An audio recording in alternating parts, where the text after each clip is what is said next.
A9 ನ್ಯೂಸ್ಗೆ ಸ್ವಾಗತ. ನಾನು ಅಮೀನ್ ಶೇಖ್. ಪ್ರಧಾನಿ ನರೇಂದ್ರ ಮೋದಿ ಅವರಿಂದ ಅಯೋಧ್ಯೆ ರೈಲು ನಿಲ್ದಾಣದ ಉದ್ಘಾಟನೆ.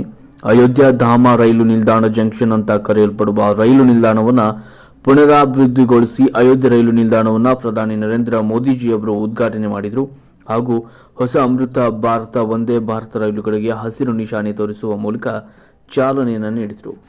ವರದಿ ನಿರಂಜನ್ ಶಿರೂರ್, A9 ನ್ಯೂಸ್, ಅಯೋಧ್ಯ.